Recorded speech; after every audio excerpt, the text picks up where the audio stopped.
Okay, so welcome to this lecture on the concept of margin. So to start off, what is margin? It's the amount of money required in your trading account to open a trade. So think of this as a collateral for you to open a trade. So it's not really a fee that you need to pay, but rather it's just a sum of money in your current balance for you to be able to make a buy or make a sell.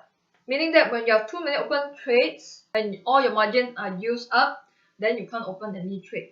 So that's why you need to have an enough sum of money so that your margin is enough for you to open trades. So there are many different types of margins if you look at your trading platform.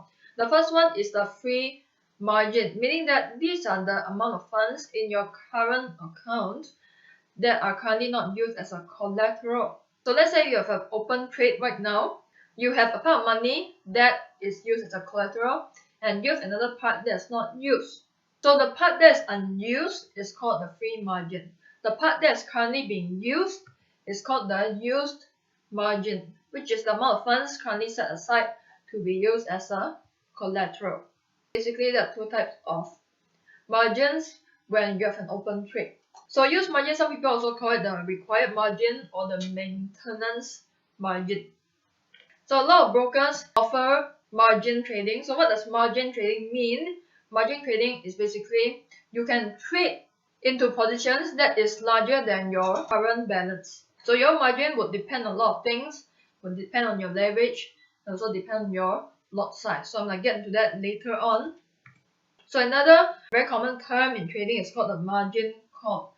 It's basically a signal from your broker that your account equity has fallen below a certain percentage requirement.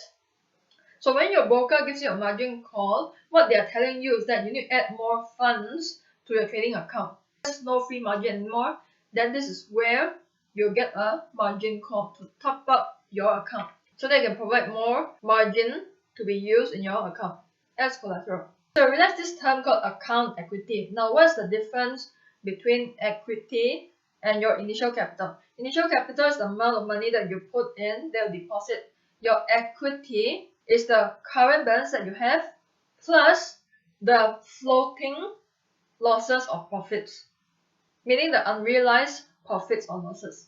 Okay, let me repeat that again.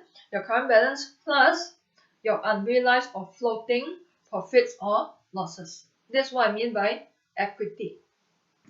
So the margin requirements would depend on many different things. But the margin requirement would increase with your trade size. So if you use a leverage of 1 to 10, then your margin required is 10%. So leverage is essentially a reciprocal of margin. What do I mean by that? Let's say you are using a leverage of 1 to 20. Okay, so I put in 20 over here. That's what I mean by reciprocal. Then you get 0.05, which is 5%. Okay, if you have to calculate all of these, you get this number also. Alright, so meaning that 5% margin is the same as 1 to 20 leverage. Your margin requirement is 1%. You can deposit $1,000 to trade $100,000 of value.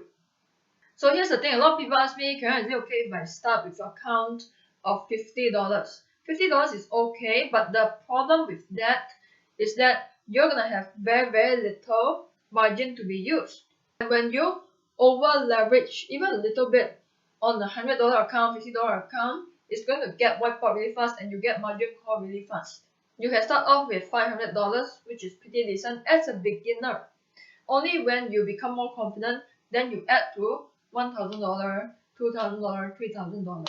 So again, when it comes to margin, make sure that you also determine which leverage margin requirement is your comfort zone.